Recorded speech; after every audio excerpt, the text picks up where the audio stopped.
Craig Foss.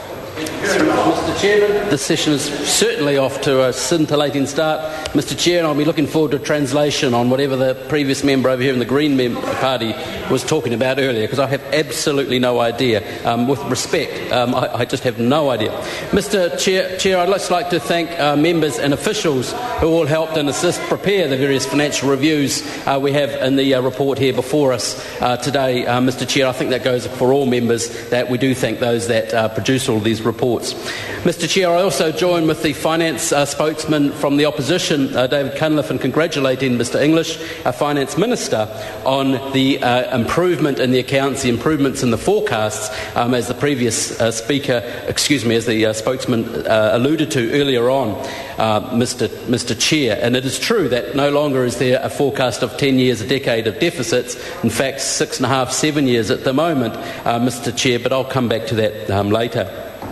Mr. Chair, the accounts clearly demonstrate the need for accountability, responsibility, transparency and a line-by-line review. Because if they continued in the form, if they continued a straight line the way they had been in the last previous 5 years or so, this country would be in dire, dire straits, Mr. Chair. And I again congratulate the Minister for at least putting the brakes on some of the negative impacts of the accounts, such as a potential blowout of debt to GDP, Mr. Chair.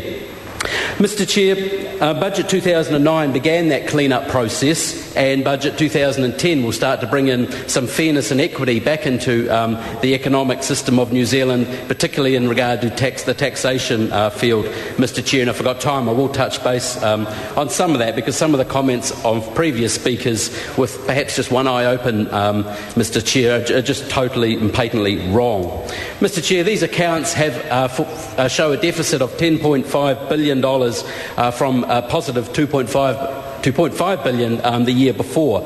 Much of that is deterioration for the recession and the global financial crisis, to be fair, Mr. Chair, but also much of it was locked-in, stepped-up, locked-in expenditure booked up by the previous administration. For example, public service salaries for many of them had locked-in 5% annual increases over 5 years, 25%, not even compounded, Mr. Chair, so it's obviously higher than 25%. So much of the problem with the accounts is straight-lined expenditure increases, yet variable or a decrease in revenue, as members have alluded to be fair.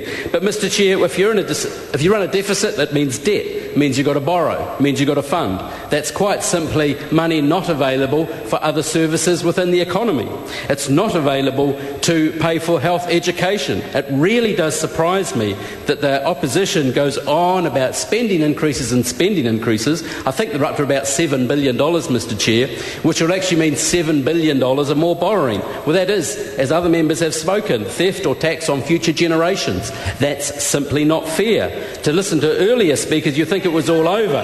It's not as bad as it was looking. That's dead right. But it's all about confidence, and it's about eliminating the deficits, Mr. Chair, not pretending they're all over with a bit of a snapshot, Mr. Chair. And one point to note, Mr. Chair, in the commentary there, that the previous administration did not pay off 1 cent of debt. Ratios to GDP improved somewhat, but they did not actually pay off 1 cent, Mr. Chairman. Have a look at the numbers, Mr. Chair, but I'd like to point you to page 13 of the transcript, because the opposition finance spokesman had a bit of difficulty with some of the issues there, and he was questioning the Minister about percentages change. So, Mr. Chair, if you want a percentage change between year 1 to year 2, you need 2 columns, you compare the two, you get 1 percentage change over 1 year. Because the opposition spokesman kept questioning the finance minister, who'd produced a press release, and it had 6 columns in it, which would produce a change over 5 years, Mr. Chair. So the media that were present were flabbergasted. Everyone around the table was flabbergasted, because of the most important issue for that member at the time during the review was how many columns he produced in a press release, and even then he got it round the wrong way. As I said, Mr. Chair, if you want the difference between 1 and 2 years, you need 2 columns of data. And it might seem trivial, but that's the opposition finance spokesman there, Mr. Chair, page 13 on the transcript. And just one further thing, Mr. Chair, the super. Basically, the opposition finance spokesman was essentially saying the more you borrow, therefore the more you make.